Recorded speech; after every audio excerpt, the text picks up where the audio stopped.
Building में बने इस बॉक्स में मौजूद पानी में इतनी लहरें आखिर क्यों उठ रही है? क्या ये असली है या नकली?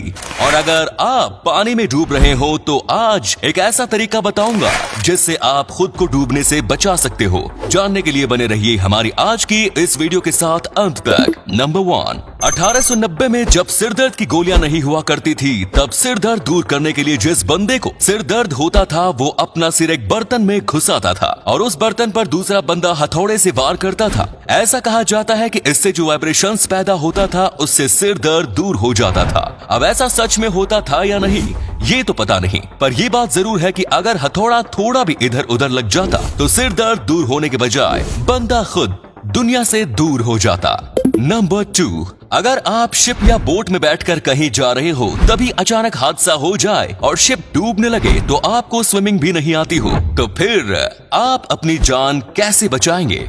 हम बताते हैं। अगर जिंदगी में कभी ऐसी नौबत आ जाए तो सबसे पहले करना यह है कि आप अपनी पैंट उतारें और फिर पैंट के दोनों छोर पर गांठ बांध लें। फिर पैंट को उल्टा करें। इसके बाद पैंट में हवा भर जाएगा और वो पैंट आपके लिए लाइफ जैकेट का काम करेगा, जिससे आपको अपनी जान बचाने का मौका मिल जाएगा।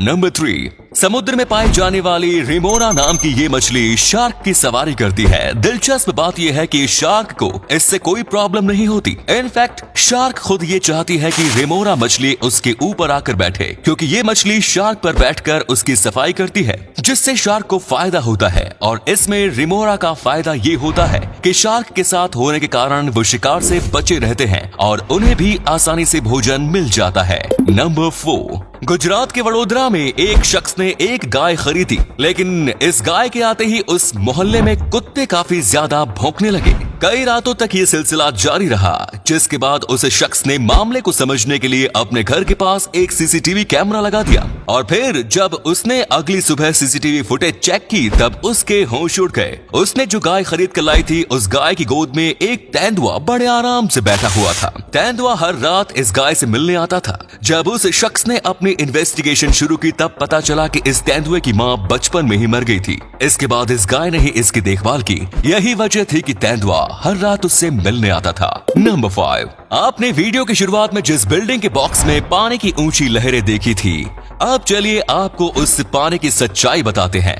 जब पहली बार मैंने इस वीडियो को देखा था तब मैं भी हैरान रह गया था कि आखिर इस पानी में लहरें कैसे उठ रही हैं। लेकिन भाई ये तो एक इल्यूजन यानी आंखों का धोखा निकला। ये पानी बिल्डिंग के अंदर नहीं बल्कि बिल्डिंग के बाहर एक स्क्रीन पर लगी हुई है, जिस पर वीडियो के रूप में इसे चलाया जा रहा था। नंबर 6, दोस्तों अगर आप भी पेंटिंग में मजनू भाई की तरह ही हैं, लेकिन आप बेहतर पेंटिंग करना चाहते हैं तो फिर ये ट्रिक आपकी मदद कर सकता है। आपको बस करना ये है कि एक धागे को इंक की बोतल में डालना है और फिर उस धागे को एक कॉपी के बीच में रखना है। धागे को आप जिस डिजाइन में रखना चाहो रख सकते हो एंड देन कॉपी को बंद करके उस धागे को तेजी से बाहर की ओर खींचना है। बस हो गई पेंटिंग तैयार। अब लगता है मैं भी आर्टिस्ट बन जाऊंगा।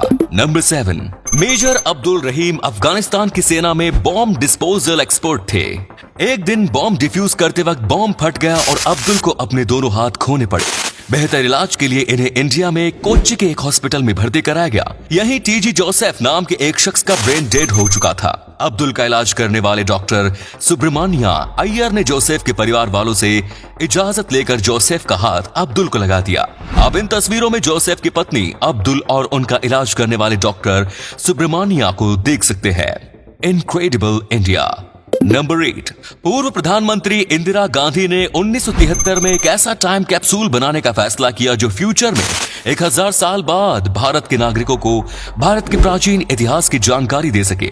इसके लिए कॉपर के एक मजबूत कैप्सूल का निर्माण किया गया। इसके अंदर भारत के तमाम इतिहास को लिखकर 15 अगस्त 1973 को लाल किला में जमीन के अंदर दफन कर दिया गया और फैसला किया गया कि इस कैप्सूल को 1000 साल बाद निकाला जाएगा। लेकिन ये कैप्सूल कंट्रोवर्सी की वजह बन गया और विपक्ष के नेता मोरारजी देसाई ने वादा किया कि अगर वो इलेक्शन जीत कर आएंगे तो इस कैप्सूल को बाहर निकालेंगे और इसमें मौजूद इतिहास की जानकारी लोगों तक पहुंचाएंगे।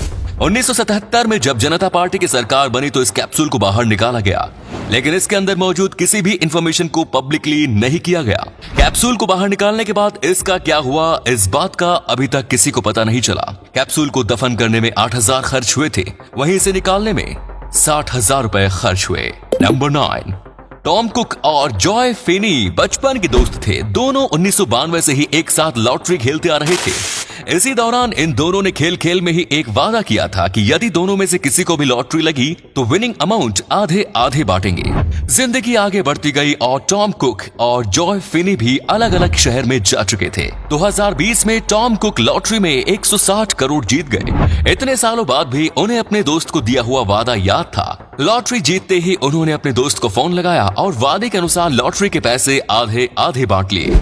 और एक मेरे दोस्त है जिन्हें 2 हफ्ते पहले लिया गया 100 रुपया भी याद नहीं रहता। नंबर 10, नानजिंग मैसाक्रे दुनिया के उन क्रूरतम घटनाओं में से एक है जिसके बारे में सुनकर आज भी रूह कांप जाती है। 1973 में जापान चीन में कब्जा करने के इरादे से घुस चुका था और उसने उस समय चीन की राजधानी रही नानजिंग शहर को अपने कब्जे में ले लिया था। नानजिंग को अपने कब्जे में लेने के बाद जापानी सैनिक की इंसानियत मर गई और वो सब के सब दरिंदे बन गए। 13 दिसंबर 1937 को नानजिंग मैसाक्रे की शुरुआत हुई जो अगले 1.5 महीने तक जारी रही। इन 1.5 महीनों में जापानी सैनिकों ने 3 लाख चीनी नागरिकों को मौत के घाट उतार दिया और इस दौरान लाखों महिलाओं से रेप किया गया। इस घटना की वजह से चीन के लोग आज भी जापान से सख्त नफरत करते हैं। तो उम्मीद है आपको आज की वीडियो पसंद आई होगी। पसंद आई तो लाइक कीजिए, कमेंट कीजिए और वीडियो को शेयर करना ना भूलें। साथ ही इसी तरह के इंटरेस्टिंग फैक्ट वीडियोस देखते रहने के लिए चैनल को सब्सक्राइब जरूर करें। धन्यवाद।